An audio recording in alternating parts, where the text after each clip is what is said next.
सोचिए एक 23 साल का लड़का है और एक भयंकर एक्सीडेंट में उसकी रीढ़ की हड्डी के 6 हिस्से बिल्कुल चकनाचूर हो जाते हैं। एक ट्राइथलॉन चल रहा था, मतलब दौड़ना, तैरना और फिर साइकिलिंग। हाँ, साइकिल चलाते वक्त ही वो हादसा हुआ था, है ना? बिल्कुल। पीछे से एक भारी ट्रक की जोरदार टक्कर होती है और बस पलक झपकते ही पूरी जिंदगी हमेशा के लिए बदल जाती है। बड़े बड़े सर्जन और विशेषज्ञ साफ कह देते हैं कि बिना एक बेहद जटिल सर्जरी के वो इंसान अब जीवन में कभी अपने पैरों पर नहीं चल पाएगा। जो कि मेडिकल साइंस के हिसाब से बहुत स्वाभाविक प्रतिक्रिया है। मतलब हम इंसानों को चीजें एक तय सांचे में देखने की आदत होती है। हाँ, एक मशीन की तरह। सही कहा। शरीर को एक मशीन की तरह माना जाता है कि अगर कोई पुर्जा टूट गया है तो उसे बाहर से खोलकर पेच कसकर ही ठीक किया जा सकता है। बाहरी समस्या के लिए एकदम बाहरी भौतिक समाधान। बिल्कुल।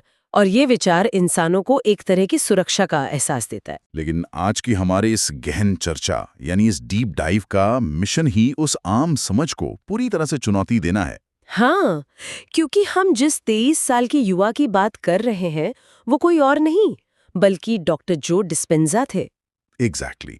उन्होंने उस जटिल सर्जरी को करवाने से साफ इनकार कर दिया था। और ये कोई हवाई कहानी नहीं है। हाँ? बिस्तर पर पड़े हुए उन्होंने परमहंस योगानंद की मशहूर किताब ऑटोबायोग्राफी ऑफ अ योगी पढ़ी। वहां से उन्हें प्राण शक्ति और कोशिकाओं के पुनर्जीवित होने यानी सेल रेजुवेनेशन की प्रेरणा मिली। मतलब उन्होंने सिर्फ विजुअलाइजेशन और ध्यान का सहारा लिया?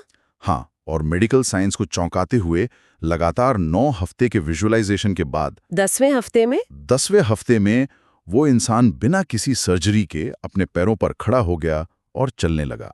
ये घटना पहली बार सुनने में किसी चमत्कार या जादुई फैंटेसी जैसी लगती है। बिल्कुल लगती है। लेकिन जैसा कि आज के हमारे source material glisten wellness community के विस्तृत सेशन के नोट्स में स्पष्ट किया गया है, इसके पीछे कोई जादू नहीं है। तो क्या है? इसके पीछे बहुत ही पक्की न्यूरोसाइंस और क्वांटम फिजिक्स काम कर रही हैं। इस पूरी घटना को समझने के लिए हमें शरीर की आंतरिक फार्मेसी के कॉन्सेप्ट को समझना होगा। मुझे इस आंतरिक फार्मेसी वाले हिस्से ने बहुत आकर्षित किया था नोट्स में। अच्छा। हाँ, क्योंकि आमतौर पर हम फार्मेसी का मतलब उस दुकान से लगाते हैं जहाँ से हम दर्द की गोलियां या एंटीबायोटिक्स खरीदते हैं। सही बात है। लेकिन सोर्स मटेरियल बताता है कि हमारे शरीर के भीतर खुद को हील करने वाले रसायनों का एक पूरा कारखाना मौजूद है। बिल्कुल मौजूद है। तो मेरे दिमाग में ये सवाल उठता है कि अगर ये कारखाना सबके पास है तो वो टूट फूट को अपने आप ठीक क्यों नहीं कर पाता? मतलब डॉक्टर जो के मामले में ऐसा क्या अलग हो गया था? इस क्यों नहीं कर पाता का जवाब हमारे एवोल्यूशन यानी विकासवाद में छिपा है। कैसे? देखिए, हमारे शरीर के भीतर खुद को रिपेयर करने, नई कोशिकाएं बनाने और बीमारियों से लड़ने की एक अद्भुत स्वचालित क्षमता होती है। ठीक है। लेकिन ये क्षमता एक खास स्थिति में काम करना बंद कर देती है और वो स्थिति है तनाव यानी स्ट्रेस। हमारे दिमाग के मध्य भाग में बादाम के आकार का एक छोटा सा हिस्सा होता है जिसे एमिगडाला कहते हैं। एमिगडाला, हाँ, पढ़ा है इसके बारे में। ये हमारा अलार्म सिस्टम है। हजारों साल पहले जब इंसान जंगलों में रहता था तो ये अलार्म सिस्टम तब बजता था जब सामने कोई शेर या भालू आ जाता था। मतलब वो फाइट या फ्लाइट वाला मोड, लड़ो या भागो। बिल्कुल, वही सर्वाइवल मोड। जब एमिगडाला खतरे का सिग्नल भेजता है तो शरीर तुरंत सर्वाइवल मोड में चला जाता है। इस स्थिति में शरीर कॉर्टिसोल और एड्रेनालाइन जैसे स्ट्रेस हार्मोन्स का भारी मात्रा में स्राव करता है। अच्छा। इसका बायोलॉजिकल असर ये होता है कि शरीर के सारे संसाधन, सारा खून और सारी ऊर्जा पाचन तंत्र या हीलिंग सिस्टम से हटकर सीधे हाथों और पैरों की मांसपेशियों में चली जाती है। क्योंकि उस वक्त जान बचाना सबसे जरूरी है, भागना या लड़ना। एग्जैक्टली। किसी पुरानी चोट को ठीक करना उस वक्त प्राथमिकता नहीं होती। ये तो बिल्कुल उस शहर की तरह हो गया जो युद्ध के बीच घिरा हुआ है।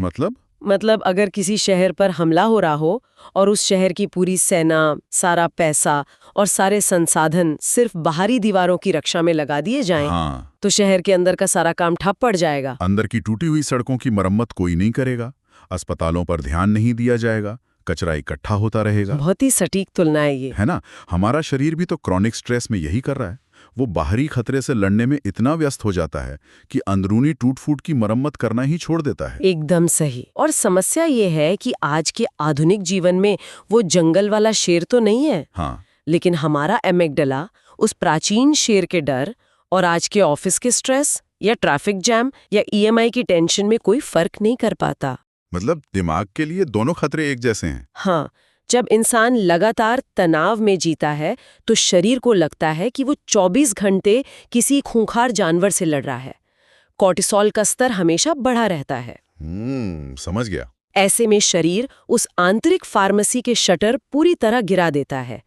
डॉक्टर जो ने अपने ध्यान के जरिए असल में उसी स्ट्रेस रिस्पॉन्स को बंद किया था।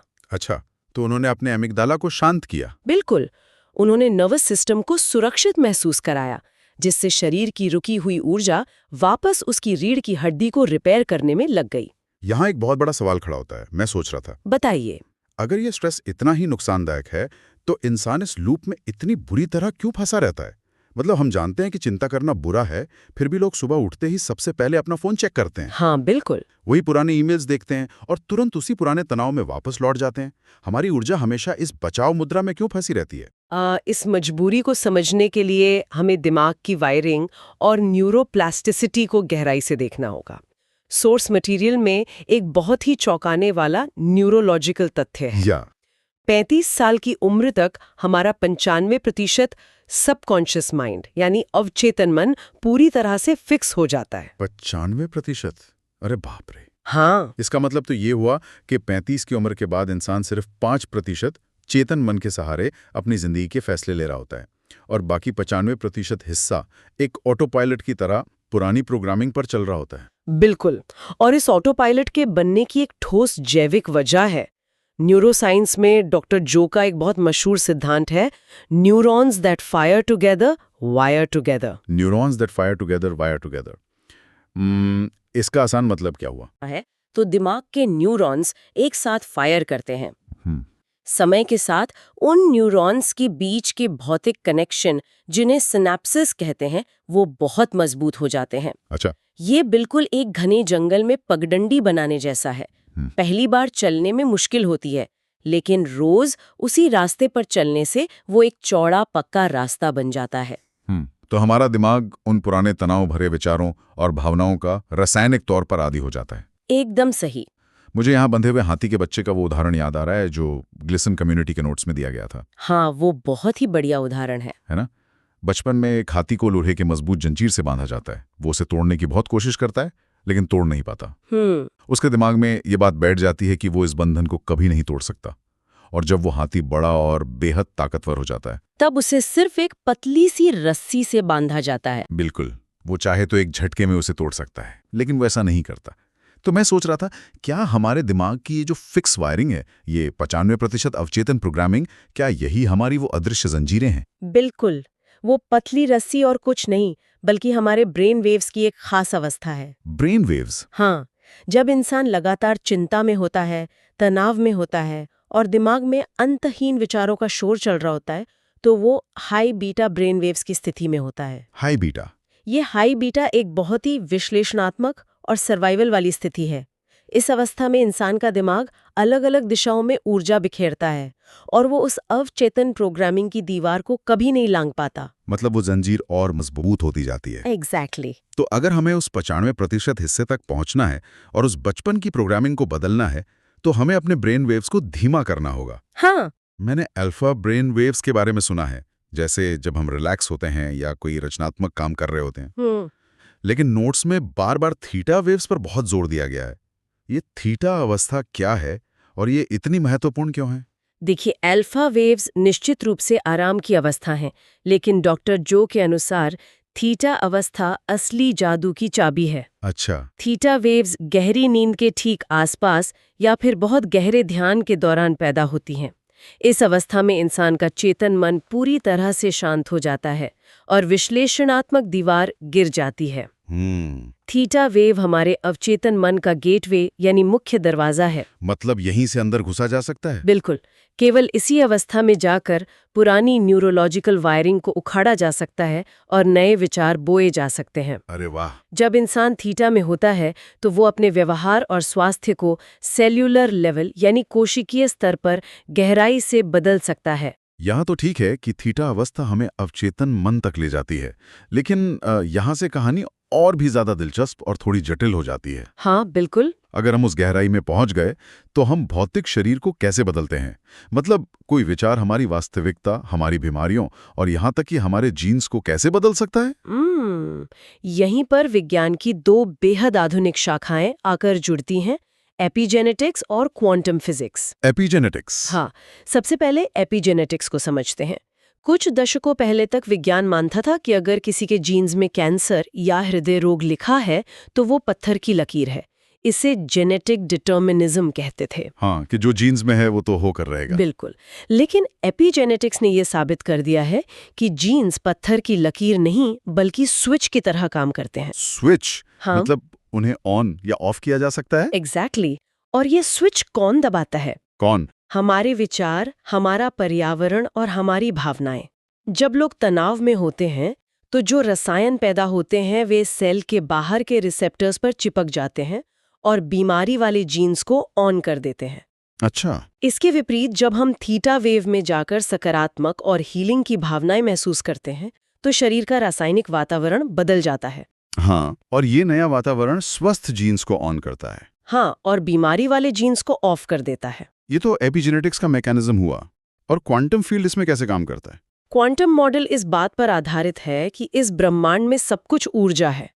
यहाँ तक कि एक परमाणु भी 99.999% खाली जगह यानी ऊर्जा ही होता है। हाँ, फिजिक्स में पढ़ा है। डॉक्टर जो समझाते हैं कि हमारे विचार इलेक्ट्रिक सिग्नल की तरह काम करते हैं जो क्वांटम फील्ड में एक संदेश भेजते हैं। विचार इलेक्ट्रिक सिग्नल है? और हमारी भावनाएं यानी फीलिंग्स मैग्नेटिक सिग्नल की तरह काम करती हैं जो उस अनुभव को हमारी ओर खींचती हैं।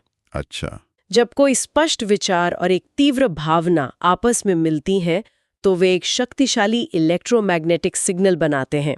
ये सिग्नल उस अदृश्य क्वांटम फील्ड में जाता है और हमारी वास्तविकता को प्रभावित करता है। इसे क्वांटम फिजिक्स में ऑब्जर्वर इफेक्ट भी कहते हैं ना? बिल्कुल, देखने वाले का प्रभाव। Observer effect. इस पर सोर्स मटेरियल में एक बहुत ही स्पष्ट लाइन थी, जहां ध्यान जाता है ऊर्जा वहीं प्रवाहित होती है। हाँ, लेकिन यहाँ मुझे एक बात बहुत खटक रही है। क्या? अगर एक क्वांटम नियम सच है कि जहां ध्यान जाता है ऊर्जा वहीं प्रवाहित होती है, तो मुझे उन लोगों की चिंता हो रही है जो किसी पुरानी बीमारी या दर्द से जूझ रहे हैं। मैं समझ रही हूँ आप क्या कह रहे हैं। है ना? अगर कोई इंसान लगातार अपने घुटने के दर्द पर फोकस कर रहा है, बार बार अपनी बीमारी के बारे में बात कर रहा है, हाँ, तो क्या वो अनजाने में अपनी उसी बीमारी को और ज्यादा ऊर्जा देकर उसे अपने शरीर में और मजबूत बना रहा है? ये एक बेहद महत्वपूर्ण और गहरी बात पकड़ी है आपने। इसका सीधा सा जवाब है हाँ। बाप रे। और दुर्भाग्य से दुनिया भर में ज्यादातर लोग यही गलती करते हैं। जब कोई बीमार होता है तो उसका पूरा ध्यान सिर्फ उस बीमारी, उस दर्द और उस डर पर केंद्रित हो जाता है। वो हर किसी से उसी तकलीफ की चर्चा करता रहता है। बिल्कुल। क्वांटम फील्ड ये नहीं समझता कि इंसान क्या नहीं चाहता। वो सिर्फ इलेक्ट्रोमैग्नेटिक सिग्नल को पढ़ता है। जब इंसान दर्द पर ध्यान देता है और डर महसूस करता है तो वो बीमारी का ही सिग्नल बाहर भेज रहा होता है। एग्जैक्टली। और उसी वास्तविकता को पुख्ता कर रहा होता है। तो इसका समाधान क्या है? मतलब बीमारी को नजरअंदाज करना तो बहुत मुश्किल है जब दर्द हो रहा हो। समाधान ये है कि अपना ध्यान बीमारी से हटाकर हीलिंग और स्वास्थ्य पर केंद्रित किया जाए। इंसान को उस स्वस्थ अवस्था को विजुअलाइज करना होता है जैसे कि वो अभी इसी वक्त उसके साथ हो रही है। और सबसे अहम बात, उस स्वास्थ्य के लिए वैसी ही भावनाएं महसूस करनी होती हैं जैसे वो सचमुच पूरी तरह ठीक हो चुका है, क्योंकि शरीर का अवचेतन मन ये फर्क नहीं कर पाता कि कोई घटना बाहरी दुनिया में हो रही है या सिर्फ दिमाग में। ये थियरी तो बहुत ही शक्तिशाली है कि हमें अपना फोकस बदलना है, भावनाएं बदलनी है और थीटा वेव में जाना है। हाँ। लेकिन जो लोग ये सब समझ रहे हैं वो सोच रहे होंगे कि भाई इसकी शुरुआत कैसे करें? वो व्यवहारिक तरीका क्या है जिससे इस हीलिंग की प्रक्रिया को शुरू किया जा सके? सोर्स मटेरियल में ग्लिसन कम्युनिटी के सेशन से डॉक्टर जो की 3 बहुत ही व्यवहारिक और वैज्ञानिक तकनीकों का जिक्र किया गया है। ये तकनीकें किसी को भी स्थिति में ले जा सकती हैं। मुझे इन तकनीकों के मैकेनिज्म में बहुत दिलचस्पी है, क्योंकि ध्यान के नाम पर आमतौर पर हम सांस पर ध्यान लगाते हैं या कोई मंत्र पढ़ते हैं। लेकिन इसमें जो पहली तकनीक है, स्पेस या खाली जगह पर ध्यान केंद्रित करना, वो बहुत अलग है।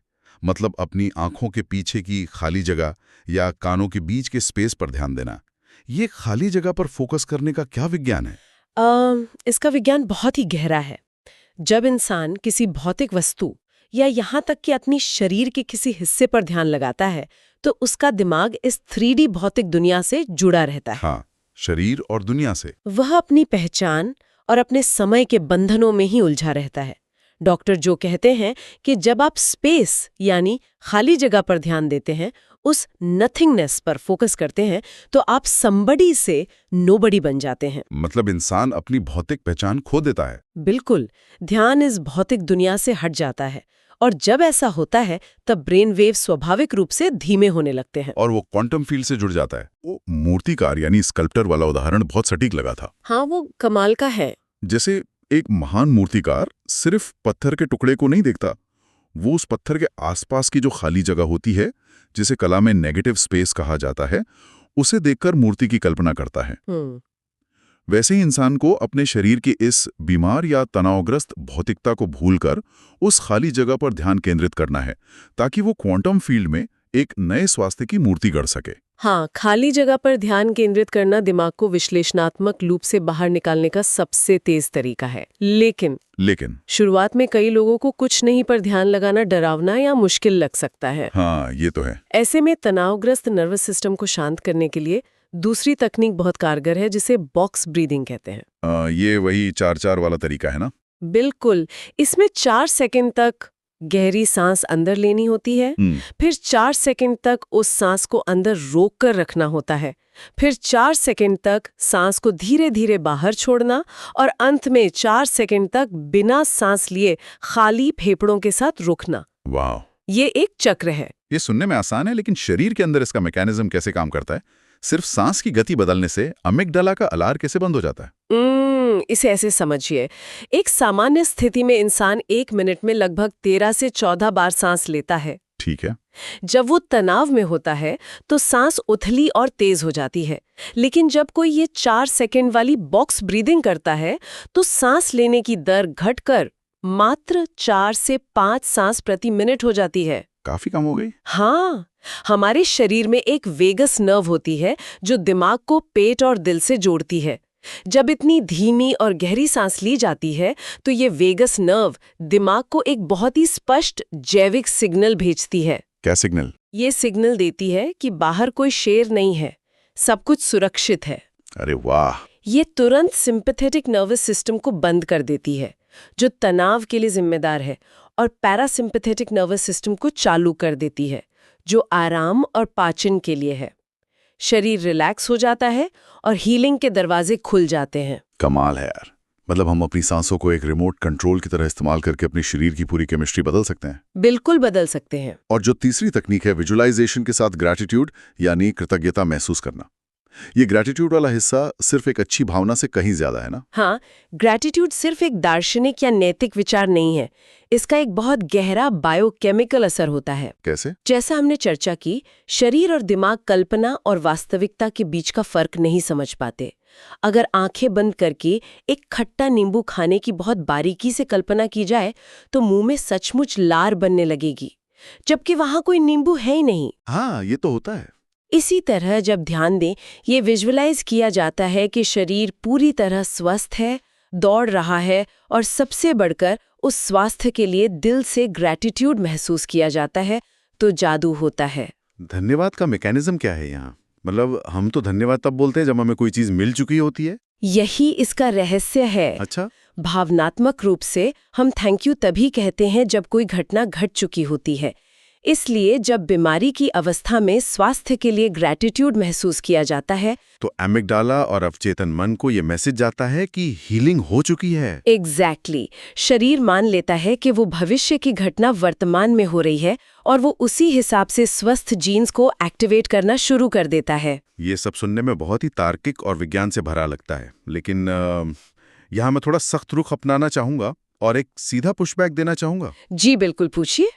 ये सारी बातें, क्वांटम फील्ड, खुद को ठीक करने की ताकत, विजुअलाइजेशन, क्या ये सब सुनकर लोगों को ऐसा नहीं लगेगा कि विज्ञान, अस्पताल और दवाइयां सब बेकार हैं? क्या हम अनजाने में ये संदेश तो नहीं दे रहे हैं कि लोगों को अपनी ब्लड प्रेशर, शुगर या कैंसर की सारी दवाइयां कूड़ेदान में फेंक देनी चाहिए और बस एक कमरे में बैठकर खाली जगह को देखना चाहिए?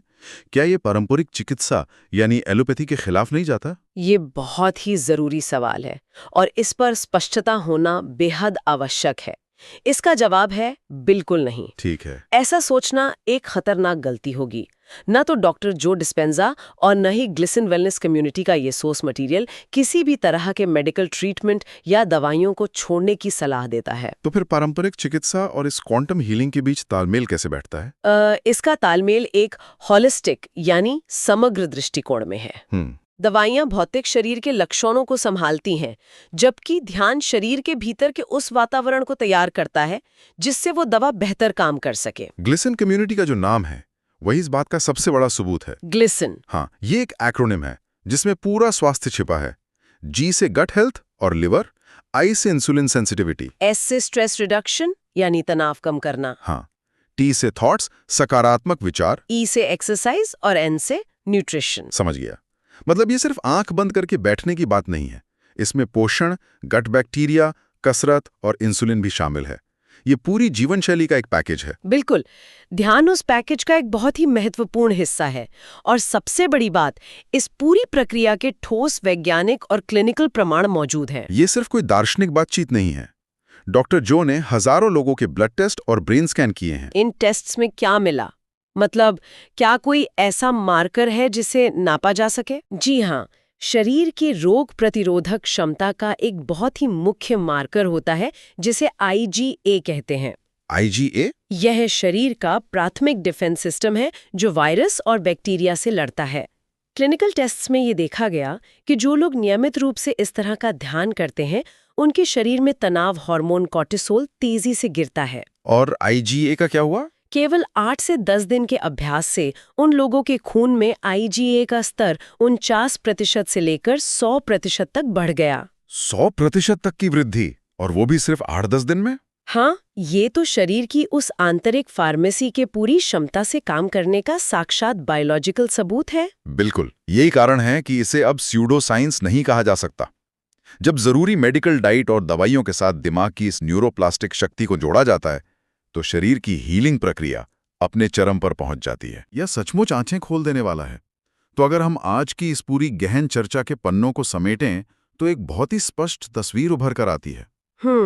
हमने देखा कि कैसे आधुनिक जीवन का लगातार बना रहने वाला तनाव हमारे सर्वाइवल मोड को हमेशा ऑन रखता है, जो हमारी आंतरिक हीलिंग की प्रक्रिया को पूरी तरह से बंद कर देता है। और हमने ये भी समझा कि कैसे neurons that fire together wire together के सिद्धांत से दिमाग पुरानी आदतों और दर्द का आदी हो जाता है। हाँ, जिससे इंसान हाई बीटा वेव्स की उस अदृश्य जंजीर में बंधा रहता है। सही। लेकिन हमने ये भी सीखा कि यह कोई अंतिम नियति नहीं है। स्पेस पर ध्यान केंद्रित करके विश्लेषणात्मक दिमाग को शांत करना, बॉक्स ब्रीदिंग के जरिए नर्वस सिस्टम को सुरक्षित महसूस कराना और ग्रैटिट्यूड के साथ स्वस्थ भविष्य को वर्तमान में महसूस करना। बिल्कुल, ये वो चाबियां हैं जो थीटा वेव के उस दरवाजे तक ले जाती हैं जहां से जीन्स और स्वास्थ्य को एक नई दिशा दी जा सकती है। और ये सब एक होलिस्टिक अप्रोच के साथ, जहां विज्ञान और ध्यान दोनों मिलकर काम करते हैं। एग्जैक्टली। और अब इस डीप डाइव को समाप्त करने से पहले मैं एक विचार यहाँ छोड़कर जाना चाहता हूँ। वो क्या है? ये आज के हमारे नोट्स में सीधे तौर पर नहीं लिखा था, लेकिन हमारी आज की पूरी बातचीत के केंद्र से बहुत गहराई से जुड़ा हुआ है। अच्छा, बताइए। आज हमने क्वांटम फील्ड का ये नियम सीखा कि जहां हमारा ध्यान जाता है, ऊर्जा वहीं प्रवाहित होती है और वही ऊर्जा शरीर के भीतर रसायनों का निर्माण करती है। बिल्कुल। अब जरा एक पल के लिए रुकिए और सोचिए, अगर ये सच है तो दिन भर जब हम अपने स्मार्टफोन की स्क्रीन पर स्क्रॉल करते हैं, मेरा मतलब है जब हम सोशल मीडिया पर लगातार नेगेटिव न्यूज देखते हैं, एंग्जाइटी बढ़ाने वाले वीडियोस, दूसरों से अपनी तुलना करने वाले पोस्ट्स और फोन पर बार बार बजने वाले डरावने नोटिफिकेशंस पर अपना ध्यान केंद्रित करते हैं, तो हम अनजाने में अपने शरीर की उस आंतरिक फार्मेसी में कैसी दवाइयां या कैसा जहर बना रहे हैं। ये वाकई में बहुत ही सोचने वाली बात है ना? क्या ऐसा तो नहीं कि हमारी स्क्रीन हमारे अपने चेतन दिमाग से ज्यादा हमारी बायोलॉजी और हमारे जीन्स को कंट्रोल कर रही हैं?